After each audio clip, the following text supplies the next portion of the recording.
Hi guys! So today, gagawa tayo ng Bicol Express. Perfect to sa mga kababayan nating mahilig sa maanghang. Madali lang siyang lutuin and very simple lang yung mga ingredients. So ito yung mga basic na kailangan natin. Kailangan natin ng pork belly, ginger, garlic, onion, cooking oil, shrimp paste o bagoong, coconut milk. If you have a fresh one dyan sa Philippines, mas perfect. And siling haba, siling labuyo, and kailangan natin ng chicken flavor bouillon or kahit magic sarap dyan sa Philippines. Perfect yun. Okay. Hiwain lang natin to and let's start cooking.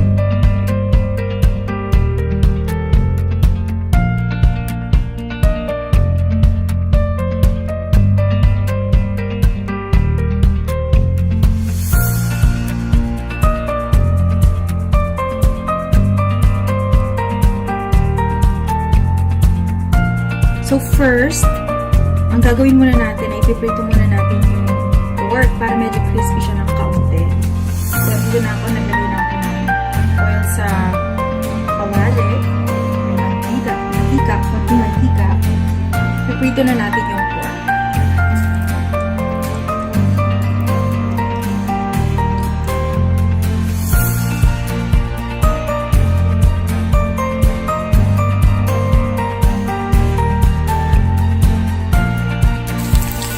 So, medyo nag-light brown na yung ating pork.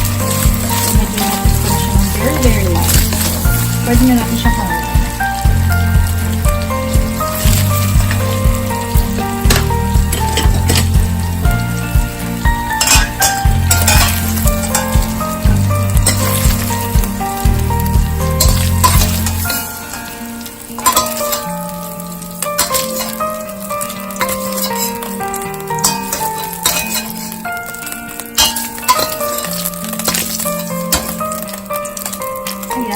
So, yung excess fat from sa pork na prinito natin, gagamitin natin yon para mag-isa ng onions at garlic.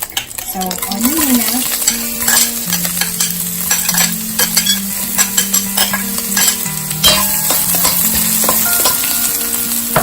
So, from high, medyo inaanong natin ng utoy to medium.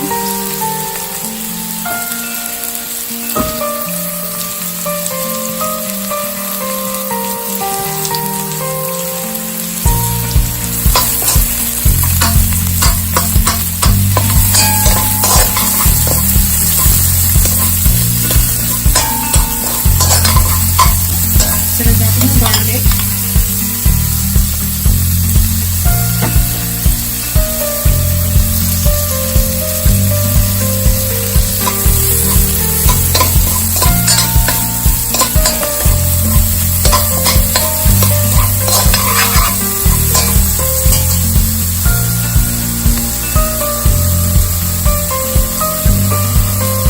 Ginger.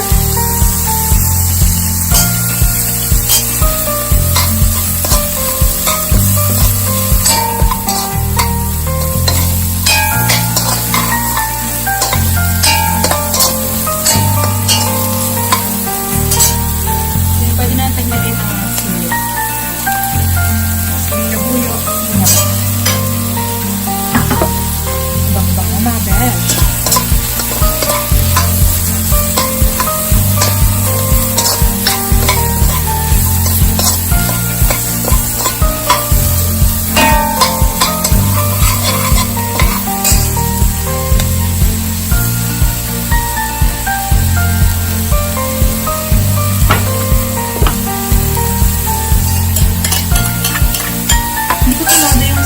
Kasi baka hindi na makaya jowa.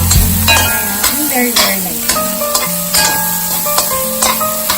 Pero ako, mahilig ako sa mangga. So,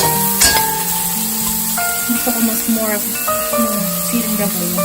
Para makain ng lahat, yung tama lang.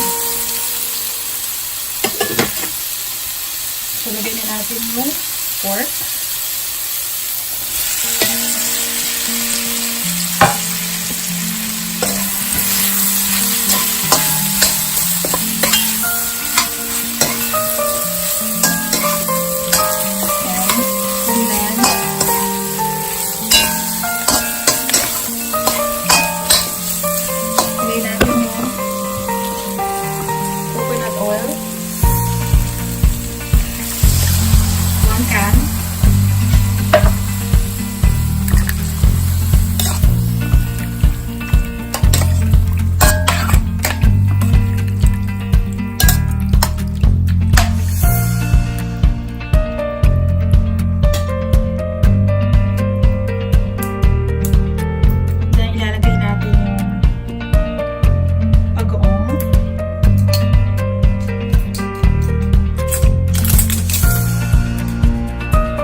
bouillon or you can use magic syrup.